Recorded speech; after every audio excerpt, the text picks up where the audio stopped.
ni émission ye hakilina bɔra comité national olympique et sportif du Mali de la a dɛmɛni do ni Move Africa Mali teli ye.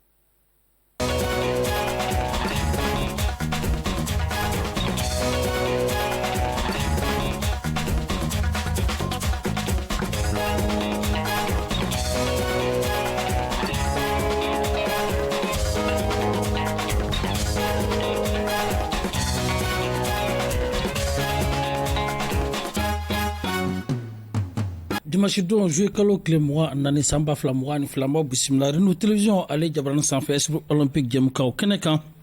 an ka bi bakurubaw bɛ boli fɛn min kan o de ye m'a fɔ lutte traditionnelle ale ni taekwondo kan mun an b'a fɔ k'u kunbɛra kigalikaw fɛ yen nɔ rwanda jamana kan ka se ka taa Mali bɛɛ lajɛlen jɔyɔrɔ fa an b'a ye k'a fɔ bi an ka kɛnɛ kan min ye Yakuba Umaru Samake taekwondo tɔgɔ la ale détenu a b'an fɛ kumaso kɔnɔ na ka taa se secrétaire général ma n'o ye Yakuba Traoré ale fana b'an fɛ kumaso kɔnɔ na ka taa se athlète fila ma Aïssata Sibi ale min ye médaille bronze sɔrɔ kigalikaw olu fɛ yen nɔ ale ni Mohamed Fofana u bɛɛ b'an bolo kumaso kɔnɔ yan nɔ an bɛna baaraw boli fɛn minnu kan olu de ye nin ye sangani kɔnɔ an bɛna minnu walawala ye.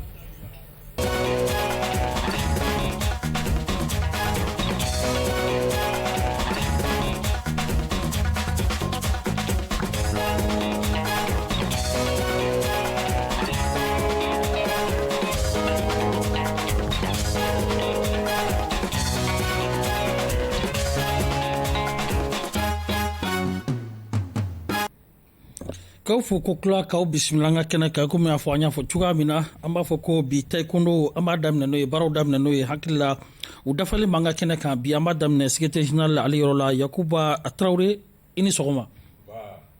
somɔgɔw ka kɛnɛ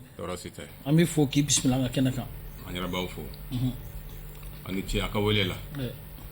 ale kɔfɛ min ye détenu n'o ye Yakuba Umaru Samake détenu do détenu an bɛ foli di fɛnɛ ma Mba ni sɔgɔma somɔgɔw ka kɛnɛ mba alhamdulilayi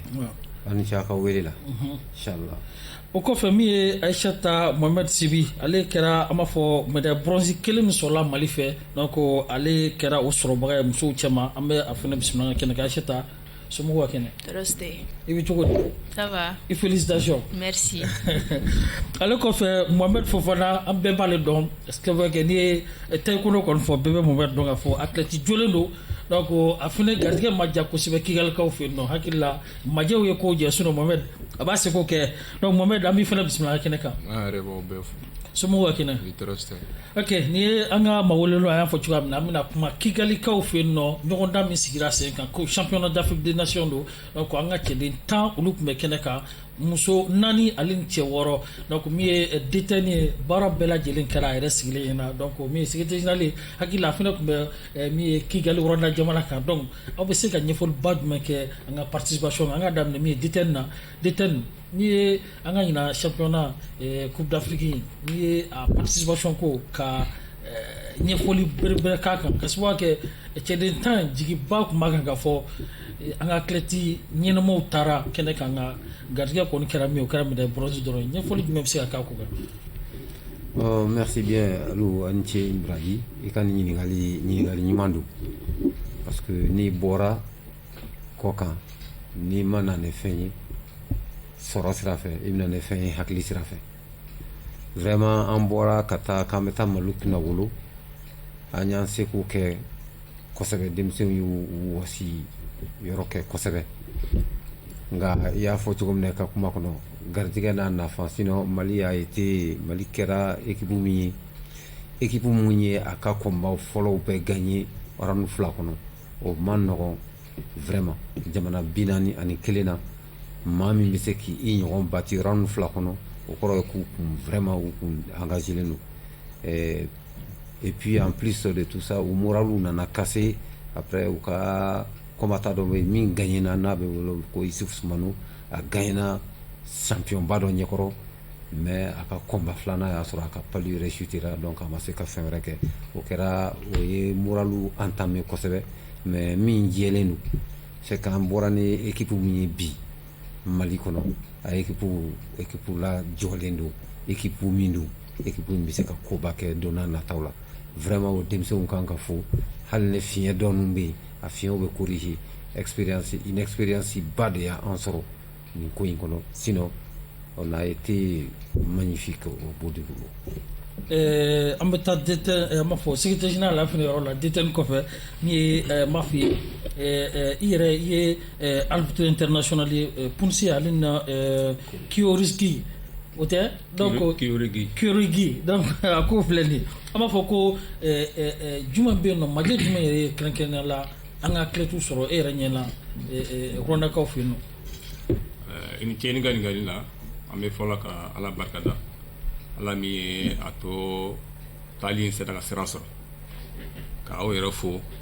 a ka wele la min b'a to an bɛ kunnafoni di an lamɛnbaaw ma a n'an filɛbagaw ma taekwondo hukumu kɔnɔna na. Kigali jamana komi an tɛ n'a fɔ 41 tun bɛ yen o jamana in na Mali ye a jɔyɔrɔ fa ka sababu kɛ an ka kɛlɛkɛdenw y'u se kɛ fɛn dɔw y'u bali ka gagner ka se sɔrɔ sabu kɛ dɔw bɔko fɔlɔ tun don i bɔko fɔlɔ a ma nɔgɔ ka se ka n'u siɲɛ fɔlɔ ka taa Coupe d'Afrique la n'u siɲɛ fɔlɔ ka taa Coupe d'Afrique la dɔw yɛrɛ siɲɛ fɔlɔ don ka bɔ Mali kɔnɔ ka taa compétition internationale participer donc o bɛ combattant dɛmɛ kosɛbɛ a ka ɲɛtaa la ani jaratigɛ kirikuraw bɔra n'an ko règle d'arbitrage bon o la fɔlɔ round 3 de tun bɛ kɛ kuru bɛ fara ɲɔgɔn kan min ka kuru cari bɛɛ ta ye se bɛ d'o ma sisan o bɔra a la round de bɛ jate round 3 la n'i ye 2 gagner se bɛ di e ma bon round 1 kɔnɔ fɛnɛ ni jaratigɛba ye i ɲagi siɲɛ 5 e bɛ bɔ a la e bɛ o combat o round perdu se bɛ di dɔ in ma n'o ɲɔgɔn kɛra round 2 fɛnɛ na o ye e batilen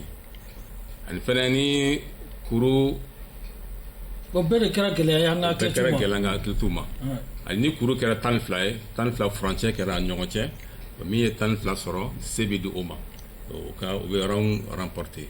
wa n'i ye round fɔlɔ ta ka 2nan ta e bɛ o combat gagner donc o sɛgɛn o y'an sɔrɔ an ka mɔgɔw sɔrɔ kosɛbɛ ka sababu kɛ faute yɛrɛ ta sira fɛ ɲangini sira fɛ dɔw ka combat perdira nka an kɔni b'a dɔn k'a fɔ an ka kɛlɛkɛdenw dusu tun b'u kɔnɔ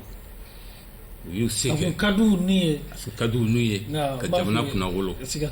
ka sababu kɛ an ka minisiriso min ɲɛsinnen farikolo ɲɛnajɛ ma a y'an dɛmɛ nin na kosɛbɛ kabi labɛn waati la a y'an dɛmɛ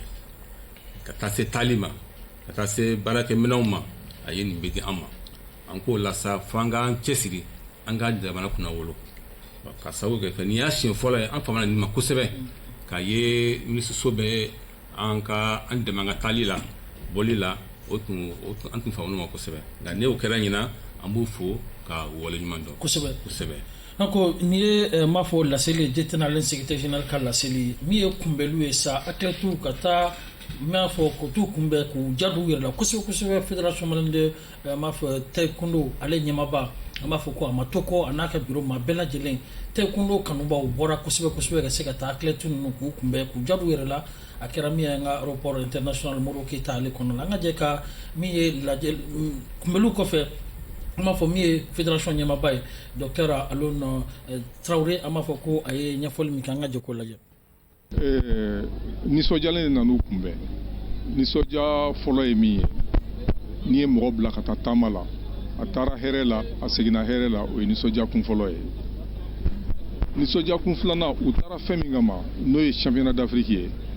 n ye u bɛɛ ka kɛlɛkɛ cogo lajɛ u bɛɛ minnu tira minnu gagnera o bɛɛ kɛra cogo di n y'o min ye o ye nisɔndiyaba d'u ma bari o b'a yirana k'a fɔ don n'a nataw la an bɛ se k'an jigi équipe min kan équipe min bɛ se ka jamana yɛrɛ tɔgɔkɔrɔta ka taa n'a ye yɔrɔ jan n bɛ minnu ye u encadré bari n'i y'a jateminɛ n'u encadré la c'est vrai an ye sélection dabɔ a mɛnna nka u ka encadrement yɛrɛ tɛ tɛmɛ tile 45 kalo kelen kan o nana ni résultat min ye o résultat bɛ mɔgɔ jigi fa donc n bɛ encadreurs n b'u fo kosɛbɛ n b'a ɲini u fɛ u ka nin ye nin baara min da don u ka continuer nin baara in ye fédération se ye fɛn fɛn k'u jukɔrɔma tinti fédération b'o kɛ an b'a dɔn fɛnmisɛnnin minnu b'u jɛ an b'a ɲini k'olu ka olu fara kan k'u kɛ équipe dafalen ye ni ala sɔnna ma don n'a nataw la an b'a fɔ cogoya sugu wɛrɛ la médaille ko la ala k'o don nataw yira na donc min ye président ba n'o ye docteur Alun Badara Traoré ale ka ɲɛfɔli na Aïssata an bɛna yɔrɔ la médaille bronze i nana maliyɛnw sɔrɔ ma i t'i ka médaille yɛrɛ yira maliyɛnw na hali n'a sɔrɔ m'a fi wala donc médaille min sɔrɔla kɛnɛ kan Wuranakaw fɛ yen nɔ n'o ye Aïssata ale bolo cogoya min na donc a bɛ cogo jumɛn i bɛ cogo di médaille sɔrɔlen kɔfɛ. n content non parce que ni nga médaille internationale fɔlɔ de donc content jagoya donc i bɛ médaille dédié jɔn. bon comme n y'a fɔ n bɛ médaille dédié n ka équipe de la parce que ne ni olu de ye baara kɛ ɲɔgɔn fɛ an n'a difficulté o bɛɛ ta donc médaille tɛ se ka kɛ ne kelen ta ye médaille bɛ kɛ équipe bɛɛ de ta même si ni a bɛ ne kelen de bolo an fɛ yen mais ne b'a considérer i n'a fɔ an bɛɛ de ka médaille don an bɛɛ de ka baara kɛ résultat don. d'accord donc siɲɛ wɛrɛ an bɛ médaille hors de fɛ an tɛ bronze. n'ala sɔnna an yɛrɛ tun tɛ bronze fɛ an tun bɛ hors de fɛ mais komi a kɛra tan. siga t'a la donc Fofana donc bɛɛ bɛ dɔn ka fɔ taekwondo ko la mɔgɔ tɛ i ko fɔ mɔgɔ ye athlète ɲɛnama kɔni Fofana m'a fi i b'o o mɔgɔw la taekwondo sira fɛ donc mun ma ɲɛ i bolo Rwanda Kigali. bon n bɛ segin ka bɛɛ fɔ tuguni komi an ka maître yɛrɛ y'a fɔ cogo min na difficulté dɔw sɔrɔ donc o m'a bali ko an ye espoir perdu yen nɔ donc déjà compétition yɛrɛ don fɔlɔ tirage ni fɛnw bɛɛ bɔra donc kɔfɛ tirage tilala ka falen tuguni donc o bɛɛ la an ye moral garder ka dusu ta an yɛrɛ taara ni hakilina min ye Kigali yen nɔ o tun ye ka taa kɛ premier de ye ka taa première place ta mais malheureusement a ɲagamina an bolo dɔɔnin quoi donc o m'a bali ko an m'an débrouiller Dieu merci an tila presque majorité bɛɛ y'i ka premier combat gagné ka taa se deuxième combat ma donc olu ça fait partie quoi o bɛ compétition yɛrɛ cogoya la voilà. d'accord donc o kɔrɔ ko an kɔni jigi b'a kan ka fɔ bɔli wɛrɛ la aw bɛ maliyɛn bɛɛ lajɛlen kunna o. n'ala sɔnna ma don nataw la an m'an seko bɛɛ kɛ. siga t'a la donc DTN Yakuba Umaru Samake ceinture noire 6e dan n b'a dɔn o tɛ tulonkɛ donc sisan nɔ e yɛrɛ i bɛ ladilikan jumɛn di denmisɛnninw ma parce que u talen kɔni kɛnɛ kan k'a fɔ ko u ka laɲini ma sabati e yɛrɛ i ye moral jumɛn k'u kunna walasa k'u hakili sigi don nataw la fana k'aw cɛsiri sigi sen kan k'a jira k'a fɔ maliyɛn bɛɛ b'u kɔ halisa. bon ni ɲininkali diyara ne ye Sidibe parce que on a une équipe dɔ b'an bolo min vraiment sama ta sɛgɛ équipe de b'an bolo ni dɛmɛni kɛra ka se ninnu ma Mali de prenna ne championnat du monde ye de taekwondo Afrique fo siɲɛ 2 Mali bɛna ne médaille ye Daba Modibo Keita précisément Mali bɛna ko kɛ taekwondo ko la min b'a to jamana bɛn bɛ sabati kelenya bɛ sabati parce que an bɛ ɲinɛ an ka dusukasi kɔ nin denmisɛn ninnu bolo mana d'u kɔrɔ dɔɔni u bɛ Mali sago kɛ n bɛ min fɔ denmisɛnw ye u k'u cɛsiri jamana ko tɛ tulonkɛ ye jamana o y'an nikanko ye u ka jamanadenw la nisɔndiya ka jamana ɲɛmɔgɔw la nisɔndiya an b'an seko k'u ye fɛn min b'a to u tɔgɔ a bɛ diɲɛ labɔ n bɛ min fɔ Sidibe k'a d'a kan ɲɛmɔgɔw ni bɛɛ k'a dɔn ko a diɲɛ ɲɛfɛ a bɛ fɔ de Aïssata Sibi Mali Aïssata Sibi ka dugu hali u bɛ ɲinɛ président kɔ donc ça veut dire que farikolo ɲɛnajɛ dɔrɔn de bɛ se k'o kɛ donc ça veut dire que vraiment u k'u cɛsiri pour que Mali ka image a ka yɛlɛ Afrique podium bɛɛ sanfɛ ka se diɲɛ ma. Ala k'o dɔn. Merci. Monsieur le ministre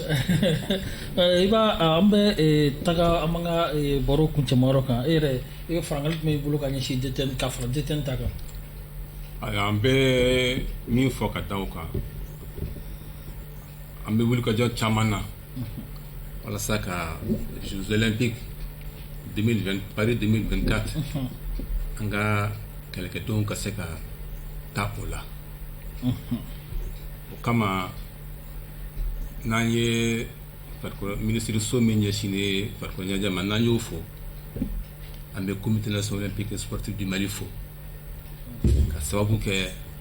a ka dɛmɛ taekwondo yɔrɔ a ka bon kosɛbɛ a ye bourse 3 di taekwondo ma ɲina walasa an ka kɛlɛkɛdenw bɛ se ka labɛn sabati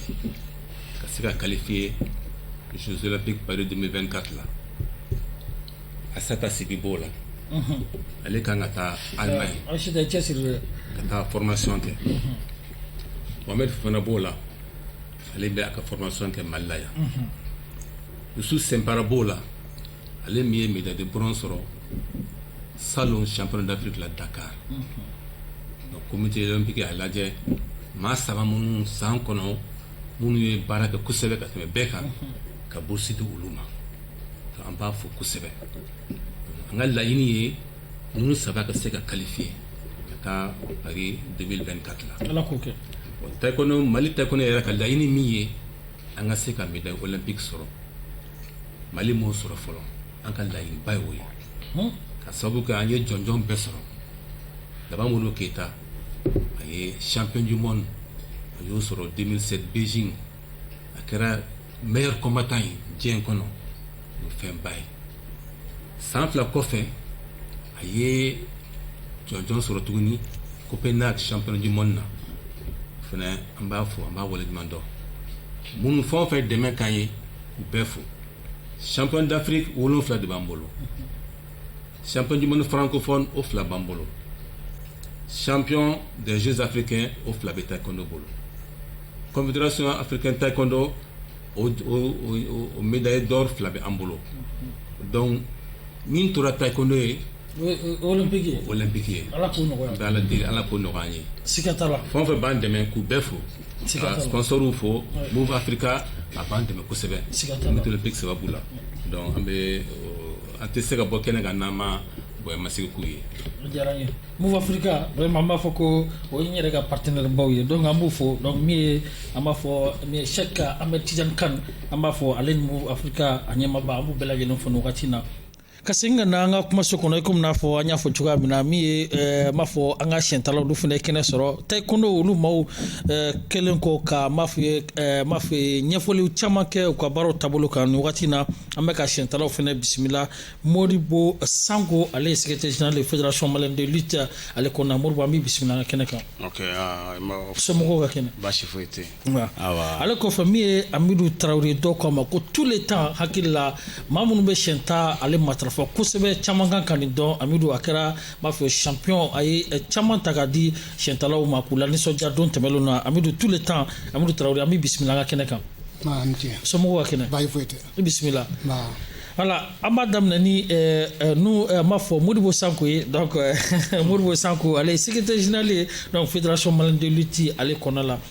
Modibo an y'a ye k'a fɔ aw ni Nigerkaw o ye aw badenw n'aw teriw ye a jɛra ka bolodiɲɔgɔnmaba kɛ ka se ka siɲɛta dɔ sigi sen kan gala belebele a kɛra min ye 15 bugukaw olu fɛ yen nɔ e yɛrɛ i bɛ se ka ɲɛfɔliba jumɛn kɛ min ye taabolo in kan ok donc alo an b'i fo an bɛ baarakɛɲɔgɔn bɛɛ lajɛlen fo sɔnni an k'an da don siɲɛta la a ka d'an ye an ka foli se an ka maaba damadɔ ma n'o ye an ka Mamadu Kɔrɔba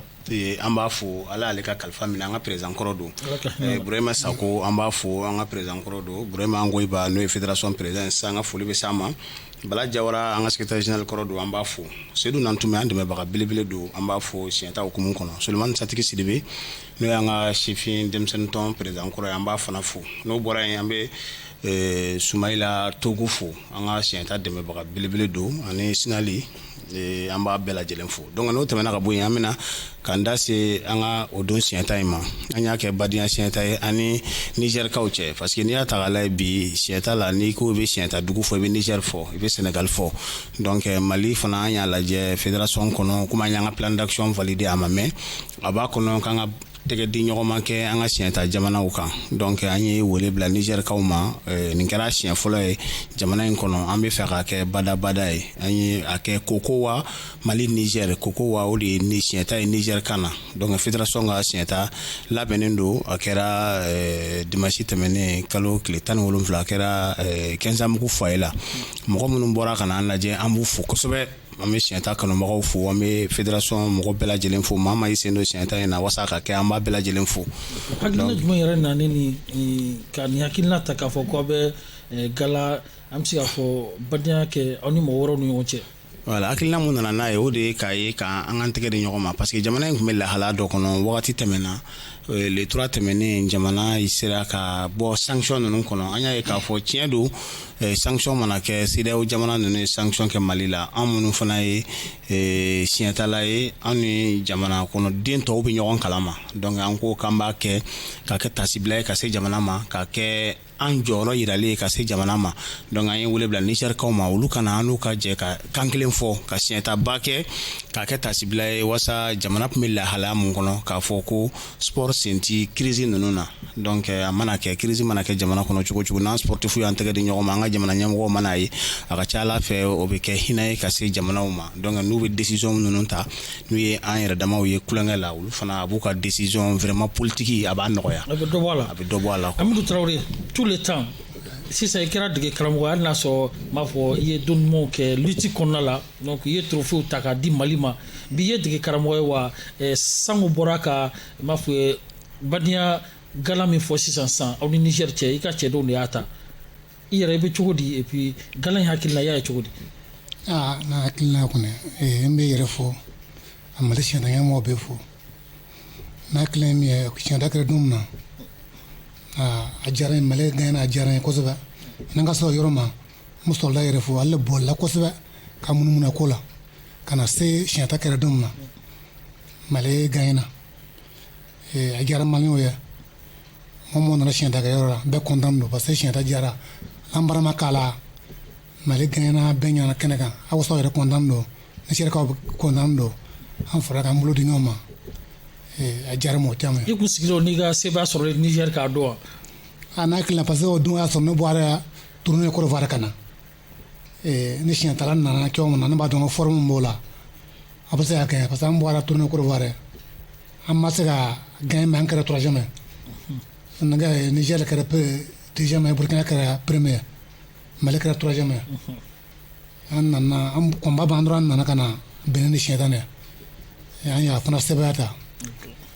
D'accord, an ka taa a kɛnɛ yɛrɛ kan an b'a fɔ ko a don n b'a fɔ min ye dimanche tɛmɛnen sango bɔra k'a fɔ cogo min na 15 août foyer kɔnɔna la n b'a fɔ jama kɔni bɔra ka caya hali n'a sɔrɔ san kun bɛ yen nɔ wa n b'a f'i ye min ye Niger ale jamana n b'a fɔ ambassade min jɔyɔrɔ fa n'o kɛnɛ kan n b'a fɔ ni u ka conseiller n'o y'u ka conseiller fɔlɔ yɛrɛ ambassadeur yɛrɛ kɛrɛfɛla la a fana ma to ko a nana ɲɛ da Niger ka denmisɛnninw kan ka tulon da d'u la an ka taa jaw kɛnɛ kan an ye min sɔrɔ ka bɔ kɛnɛ in kan 15 août k'olu fɛ yen.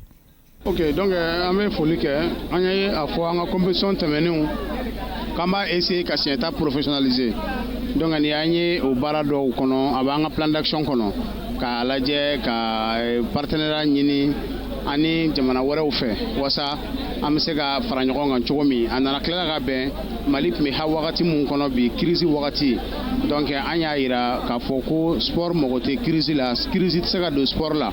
donc an ye an wolo bila Nigérien minnu sigilen bɛ Mali kɔnɔ yan u kana an ka fara ɲɔgɔn kan ka badenya siɲɛta kɛ k'a yira diɲɛ kɔnɔ mɔgɔw la ko kɛlɛ bɛ bɛn bɛ Mali ani Niger an bɛɛ jamana kelen, an y'an tɛgɛ di ɲɔgɔn ma ka ni siɲɛta kɛ bɛn ani kelenya kɔnɔ. Oui, an bɛ foli kɛ Burkinabɛw y'an wele déjà, olu y'a mɛn a diyar'u ye kosɛbɛ, donc u yɛrɛ y'a kanu u bɛ kɛnɛ kɔnɔ yan, donc ko an k'a lajɛ ani Mali Niger Burkina an bɛ se ka jɛ cogo min ka ɲɛnajɛ kelen kɛ an y'an kun laminɛ u bolo, ne ni baara tɛmɛna sisan an bɛn'o baara kɛ k'a lajɛ ka kubo dɔ da Mali ani Niger ani Burkina ni ɲɔgɔn cɛ minnu bɛ an ka jamana kɔnɔ yan, parce que an ka plan d'action de y'a fɔ k'an k'an bolo bɔ jamana wɛrɛw nɔfɛ minnu bɛ siɲɛta kɛ, donc an n'u ka fara ɲɔgɔn kan walasa ka kɛ jamana kelen ye. Siɲɛta min ye bi a ye ɲɛfa kosɛbɛ kosɛbɛ, a ye ɲɛfa parce que Nigérien minnu sigilen bɛ yan u mana n'u ka lutteur baw ye ka bɔ Niger mais minnu bɛ yan u bɛ se mun na u y'o kɛ, vraiment ne nisɔndiyalen don an b'u fo, fair play de kun don, Niger gagné o Mali gagné o siɲɛta de gagné, vraiment nisɔndiyalen don kosɛbɛ an b'u fo. Kɛrɛnkɛrɛnnenya la an bɛ move Malitel fo kosɛbɛ, an ye fédération bɛ ko kɛ ale de bɛ don an jigi kɔrɔ, an ka foli ba b'a ye ani comité olympique mɔgɔw ani ministère mɔgɔw ani direction nationale des sports et l'éducation physique an b'u bɛɛ lajɛlen fo, an bɛ communauté nigérienne mɔgɔw fo fana y'an dɛmɛ kosɛbɛ, an ka foli b'u ye. Vraiment an nimisi wasara parce que an ka laɲini sabatira, an ka laɲini ye a ka kɛ de, k'a fɔ ko an bɛna gagner ou soit an bɛna perdre du temps, an ka laɲini a ka kɛ parce que ça c'est un première fois. donc an ka laɲini di a ka kɛ pour que ka dɔn k'a fɔ an fana aw ni Mali an ye fɛn tɛgɛ di ɲɔgɔn ma sisan donc an bɛna fɛn caman kɛ mun tɛ ne ni Ala sɔnna ma ni waati ma ba fɛn caman wɛrɛ bɛ se ka kɛ an nusanjara yɛrɛ don an nusanjara parce que an ye fɛn mun organiser an b'a dɔn siyɛnta kɔni n'a kɛra la cogo cogo dɔ bɛ gagné dɔ bɛ perdu donc k'a fɔ k'an ka perdu digira anw na o ma digi anw na parce que n'i y'a jateminɛ an ka lutteur filɛ ninnu si tɛ international ye donc ninnu ka lutteur ye international don donc anw bɛɛ de ye kelen ye an b'a jateminɛ dɔrɔn k'a fɔ an k'a kɛ parce que d'effort ye nin ye an y'a daminɛ de fɔlɔ nin ye siɲɛ fɔlɔ de ye donc an bɛna lajɛ kɔfɛ mun bɛna bɔ a la parce que a bɛ se ka kɛ an kɔni ka laɲini ye sisan nin kana kɛ laban ye a kana kɛ premier a kana kɛ laban ye nin ka kɛ waati an bɛ ka kɛ o de an ka laɲini ye quoi. Voilà, Sango, i bɔra k'a fɔ sisan i ka ɲɛfɔliw la donc k'a yira k'a fɔ ko Niger kɔfɛ donc challenge wɛrɛ b'aw bolo o de ye Burkina Faso k'olu sentilen don déjà. Oui, alors il y a fait cogo min interview la ani Burkina be an kumana ka ban parce que c'est un tɛmɛna ne ni Burkina communauté président Mali kɔnɔ an kumana an kan ka ɲɔgɔn ye wasa ka nin ko ninnu sigi sen kan a kana dan Mali Niger dɔrɔn ma donc a ka kɛ an bɛ se ka CEDEAO jamanaw fara ɲɔgɔn kan dɔɔni dɔɔni ka essayer ka compétition ɲɛnamaw kɛ Mali la CEDEAO jama bɛɛ lajɛlen k'i sen don a la donc an y'o baaraw daminɛ ka ban. Voilà, donc on bɛ taa tout le temps donc m'a fɔ secrétaire général bɔra k'a fɔ sisan ko Burkina bɛna fara m'a fɔ Niger kan ka fara Mali kan est-ce que siyɛnta kanubagaw u bɛ se ka sigi halisa ka ni trophée fɛnɛ kɔnɔ o ɲɔgɔndanw fɛnɛ na. Ala sɔnna parce que baara siyɛnta ye baara ye siyɛnta kɔni n'i ye baara min kɛ dɔrɔn i bɛ nafa sɔrɔ ni denmisɛnw n'u dan b'an entraînement la mais bi 16h30 an bɛna entraînement daminɛ maa mɔgɔ bɛ se siyɛnta bɛɛ bɛna an b'an depuis 6 ans aw bɛ ka entraînement daminɛ. entraînement bɛ yen toujours bi yɛrɛ entraînement yɛrɛ daminɛna 16h30 an b'an entraînement daminɛ fo 20h samedi fana bɛ tila ka daminɛ dɔɔni dɔɔni Ala sɔnna sɛbɛn bɛ sɔrɔ. Sango ninnu ye an ka m'a fɔ fédération ɲɛmaaw don donc aw ye athlètes ye e ye dege karamɔgɔ ye est-ce que laɲini kɛrɛnkɛrɛnnen b'i bolo ka a ɲini fédération fɛ walasa i ka laɲiniw bɛɛ ka sabati. n'a kelen fédération ka jija ka dɔw fara baara kan an kɔni bɛ cogo min na siyɛntɔlɔ b'an bolo fédération kɔni y'an dɛmɛ an bɛ na ni ko ka bɔ fɔ ka na di Mali ma yala a kɛra sɔnna ka bɛɛ la nisɔndiya olu balo yala sɔnna tout le temps donc a ko filɛ nin hakili la i ye dege karamɔgɔ ka welelikan mɛn. Ok donc an y'a mɛn u ye welelikan min fɔ an y'a mɛn an fana b'a baara la parce que an b'a ɲini direction nationale des sports et l'éducation physique fɛ u fana ka dɔ fara u ka cɛsiri kan parce que n'i y'a ta k'a lajɛ jamana in kɔnɔ siyɛntala caman b'an bolo u y'a fɔ cogo min na mais gɛlɛyaba min bɛ k'an fana kan an bɛ fɛ ka bɔ de ka na ni coupe ye c'est à dire que Amidou Traoré dit tout le temps i da sera a ma k'a fɔ tournoi africain de lutte de la CEDEAO la ale ye médaille caman sɔrɔ a ye dɔw sɔrɔ Dosso a ye dɔw sɔrɔ Ɲame o y'a sɔrɔ a yɛrɛ bɛ siyɛnta a b'a sen kan a bɛ kɛlɛ kɛ Mali tɔgɔ la hali sisan a b'a sen kan an bɛ mun ɲini u fɛ u bɛ ka presser ka bɔ siyɛnta la ka sɔrɔ u ma siyɛnta wagati tɛmɛ donc halisa u si ma tɛmɛ u b'a kɛ halisa hali ni jamana bɔ sisan ka taa kɔfɛ an b'a ye an b'a labɛn ka bɔ parce que expérience b'a la kosɛbɛ parce que fɛn fɛnɛ a bɛ expérience fɛnɛ a b'o ɲini kuma dɔw la non a b'o demander o la halisa an m'an tɛgɛ bɔ a la c'est vrai que a kɛra degeden karamɔgɔ ye mais halisa an m'an tɛgɛ bɔ a la donc n'an bɛ bɔ an b'a labɔ vraiment expérience ba b'a la a ka jija ka coupe ta ka di Mali ma a ye médaille caman kɔni sɔrɔ a ye médaille bronze 2 sɔrɔ tournoi africain de la CEDEAO la a ye argent 1 sɔrɔ donc halisa an b'a ɲini a ka dɔ fara a ka cɛsiri kan pour que denmisɛnnin kura minnu b'a bolo a k'u labɛn olu fana ka se ka médaille ta ka coupe ta ka di Mali ma donc an b'a ɲini an ka ministère fana fɛ halisa u ka dɔ fara cɛsiri kan u bɛ ka dɛmɛ mun kɛ an ɲɛ b'a la donc ani an dɛmɛbaga kɛrɛnkɛrɛn yɛrɛ n'o ye Move Africa ye halisa u ka dɔ fara kan u bɛ ka dɛmɛ min kɛ a yɛrɛ comité olympique an b'u fo kosɛbɛ u bɛ ka dɛmɛ min kɛ a bɛɛ lajɛlen yɛrɛ u ka dɔ fara kan wasa siyɛnta la an bɛ se ka coupe ɲɛnama ta ka di Mali ma cogo min parce que en 2009 an hakili b'a la an ye coupe ta ka di Mali ma mais o kɛra individuel la an ka lutteur dɔ bɛ yen ko Sanogo ale kɛra champion ye a ka catégorie la le Mali a été champion d'Afrique donc o kɛra Dakar yɛrɛ donc vraiment o dun y'an ka siyɛnta duguba ye donc an b'a ɲini siyɛntala tɔw fɛ halisa bɛɛ k'i cɛsiri wasa ka coupe wɛrɛ ta ka di Mali ma. Siga t'a la o b'a to an bɛ taa min ye Boubacar Amadou ale yɔrɔ la ka sababu kɛ ale ye Nigerikaw fana ka lasigiden min bɛ yan n'o ye ambassade ye ale ka n b'a fɔ kɛrɛfɛsigi n'o ye a ka conseiller spécial ye o fana tun bɛ kɛnɛ kan nin don a y'a ka nisɔndiya yɛrɛ kosɛbɛ hakilina in na Mali ni Niger u ka se ka bɛn kelen kan ka se ka n b'a f'i ye nin gala in sigi sen kan an ka jɛ ka min ye Boubacar Amadou a fana ka laseliw lajɛ. Je suis Boubacar Amadou, je suis le premier conseiller de l'ambassade du Niger ici au Mali. Voilà, je viens d'assister à la compétition qui a opposé le Mali et le Niger. C'est une bonne chose, c'est une bonne initiative. Nous encourageons ce genre de choses. Nous sommes deux peuples frères, amis, et nous sommes liés par la géographie et par l'histoire, donc c'est une très bonne chose. Malgré la pluie et tous les éléments, donc nous avons pu assister à ça.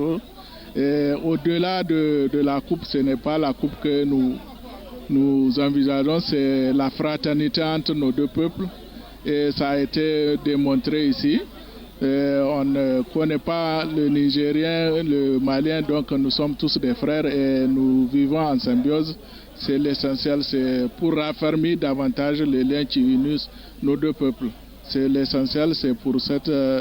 fois qu'on a pu faire cette rencontre et nous encourageons et nous félicitons aussi les organisateurs des deux bords, que ce soit du côté malien, que ce soit du côté du Niger. Nous les encourageons à faire ce genre de rencontre. C'est une première. Nous les encourageons encore une fois de plus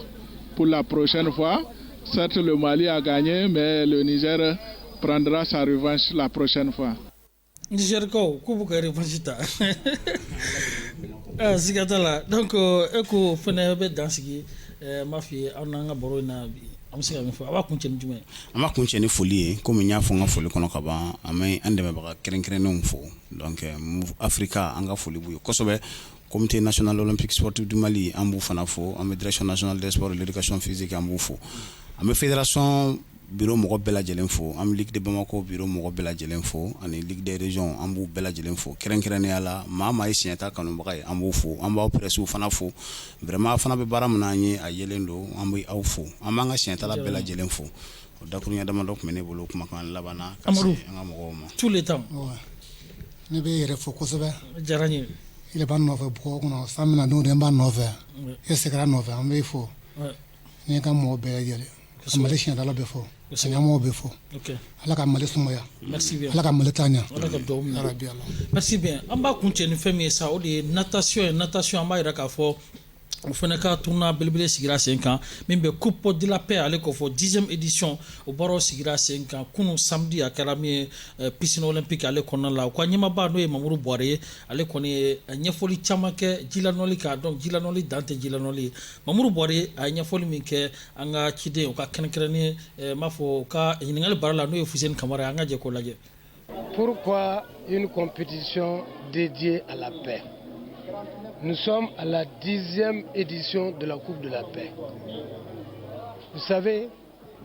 en 2018, notre territoire a été occupé dans sa partie nord par ce que nous appelons le Vougourblé traditionnel par des terroristes. À partir de ce moment, nous avons essayé d'instituer une Coupe de la Paix. Nous serons ibi fenfolo min dama o jide ka jira la kwate no ibara ji ni dedu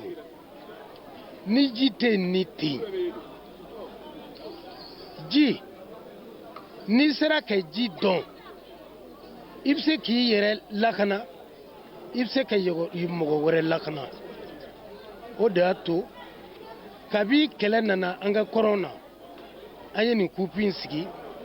famuya ke kala ka foji abla benedo ben kama jibi tasuma de fagawo tasuma e tamasha me kele tamasha de do o dato anye ji anga bara bebe ke ji de la donc coupe de la paix asigla o chogo de la ka nyini anye mo fe o ku jija femye noni ka sebe programme la mosi kana noni kenni bi tenu do ou beka noni digi chaque fois nous mo recruter mo